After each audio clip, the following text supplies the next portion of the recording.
তার মধ্যে সবথেকে সুন্দর রিসোর্টটি ছিল এটি। আর আপনারও সৌভাগ্য হতে পারে এমন রিসোর্ট ঘুরে দেখার। ১ম এ এই রিসোর্টের এটা ছিল পার্কিং সাইট। ১ম এই ঢুকতে আপনাদের এটা চোখে পড়বে। তারপর সাইডে ছিল এমন সুন্দর একটা ভিউ, যেখানে বাগানবিলাস গাছ দেখলে তো সবার মন ভালো হয়ে যায়। আর এখানে ছিল সাদা বাগানবিলাস আর নানা ধরনের ফুল। এই রিসোর্টটি কোথায় যে বলতে পারবেন তার জন্য কিন্তু রয়েছে আকর্ষণীয় গিফট পুরস্কার। আর সাথে এমন কুঁড়ের ঘর দিয়ে তৈরি বসার কিছু স্পেস ছিল, যেখানে আপনারা ঠিক মন মতো পরিবার নিয়ে সকলে এখানে বেড়াতেও যেতে পারেন। দেখুন এখানে অনেক মানুষ বসার স্পেস ছিল।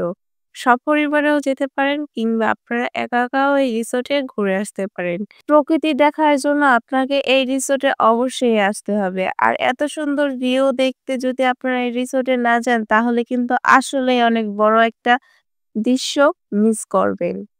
রয়েছে এত সুন্দর একটা পুকুর, তার মধ্যে রয়েছে কিছু রাইডেরও ব্যবস্থা।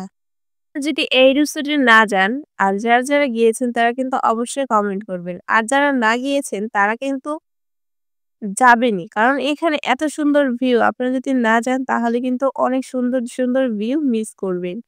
তারপর সাথে রিসোর্টের সাথে ছিল এমন সুন্দর, সুন্দর পাখি। আর আজকে যে এই রিসোর্টে ঘুরতে গিয়েছি তার সাথে রয়েছে একটি কাহিনী।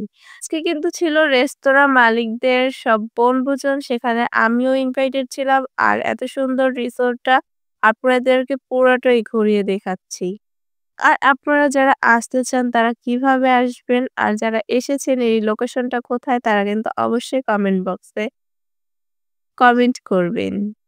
এইখানে উপস্থিত ছিল অনেক, অনেক মানুষ। তাদের একটু ক্যাপচার করে নিচ্ছি কারণ তাদেরকে একটু ঘুরিয়ে দেখাচ্ছি আপনাদেরকে। আপনারা এই রেস্তোরাঁয় যেকোনো ধরনের পার্টি, তারপর পারিবারিক কোনো পিকনিক, যেকোনো ধরনের পিকনিকই আপনারা চাইলে করতে পারেন। এখানের পরিবেশটা কিন্তু অনেকটাই নিরিবিলি এবং শান্ত পরিবেশ। আজকের মতো এখানেই ভালো থাকবেন। সবাইকে আল্লাহ হাফেজ। দেখা হবে নতুন কোনো ভিডিওতে।